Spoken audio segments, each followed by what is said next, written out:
السلام عليكم ورحمة الله وبركاته. كل ملوحة وشيل سموحة.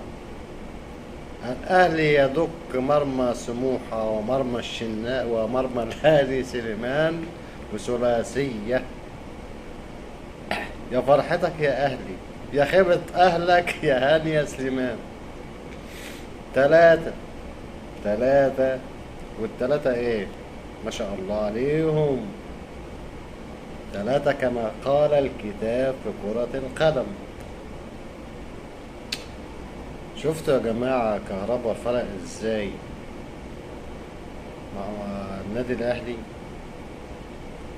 اسيستين يعملهم يجيبوا جونين، والتالت هو اللي يجيب الجون. هو سموحة كان فين؟ ما جاش. ألف مبروك طبعا للنادي الأهلي، وأنا أهلاوي طبعا، أهلاوي صميم.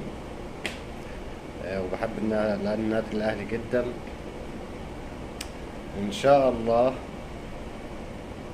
النهارده أكلنا سموحة، الأهلي أكل سموحة الملوحة. وطبعا البصل الأخضر، وأنتوا عارفين البصل الأخضر بينيم. فسموحة الحمد لله يعني ما كانش موجود النهارده. وسموحة كان سموحة فريق محترم وكويس وعلى عيننا وراسنا. بس الحمد لله النهارده طبعا الملوحة والبصل غيبوه عن الوعي. والهادي الهاني سليمان يعني كتر خيره ويشكر على المجهود الرائع اللي بذله مع الأهلي. وكان يستحسن تاخد اجازة عارضة النهارده يا هاني يا سليمان. ألف مبروك للنادي الأهلي والجماهير النادي الأهلي. وبقول لكهربا الحمد لله على السلامة. فعلا انت لما نزلت النهارده طبعا شخصية كده ما بتلعبش كورة بقالها 6 شهور، وتأدي بالأداء الرائع ده والأداء الجميل ده. فعلا يا ابني انت تستاهل تقولك ذهب، وتستاهل ان الأهلي يحارب علشانك، وتستاهل كمان ايه ان انت ما تقعدش.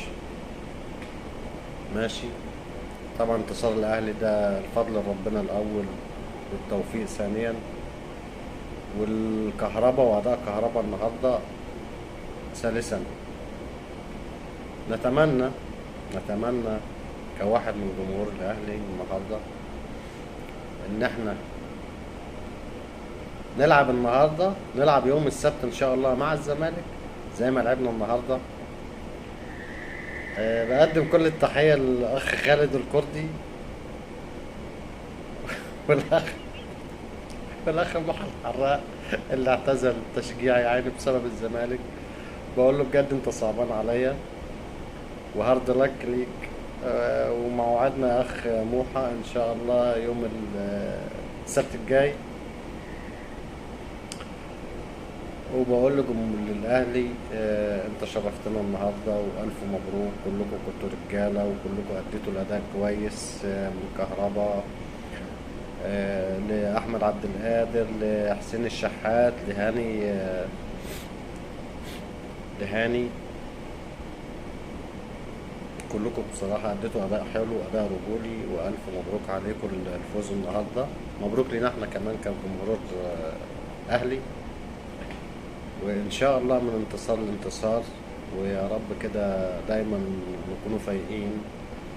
ويا ريت رسالة للنادي الأهلي، للاعيبة النادي الأهلي، يا ريت ما تكسروش بخاطر الجمهور اللي بيحبكوا ده واللي بيدعمكم دايما.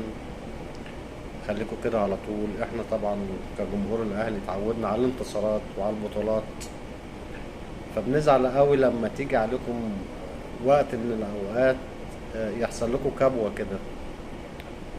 اه صح احنا بنتحمل بس بنبقى زعلانين، لكن انتوا اللي بتعملوه النهاردة بجد بتفرحونا. وهي كرة القدم دي هي الحاجة الوحيدة اللي بتفرح الناس وبتجمع الناس وبتبسط الناس.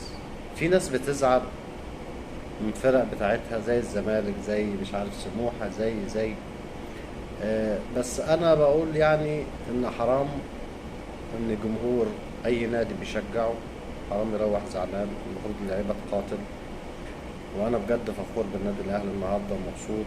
والف الف مبروك على الثلاثيه، والف مبروك على رجوع كهربا. ويا رب دايما في تفوق ونجاح ان شاء الله. وهارد لك لسموحه وجمهور سموحه. وان شاء الله ننتظرك يا اهلي يوم السبت القادم، لان انتوا عارفين ملاقاة القطبين الاهلي والزمالك دي بتبقى بطولة لوحدها. فاتمنى ان انت تفرحنا يا اهلي بالبطولة دي وتشرفنا، وانت دايما مشرفنا ان شاء الله. وشكرا ليكم، وشكرا على الاداء الرجولي ده. هو السلام عليكم ورحمة الله وبركاته.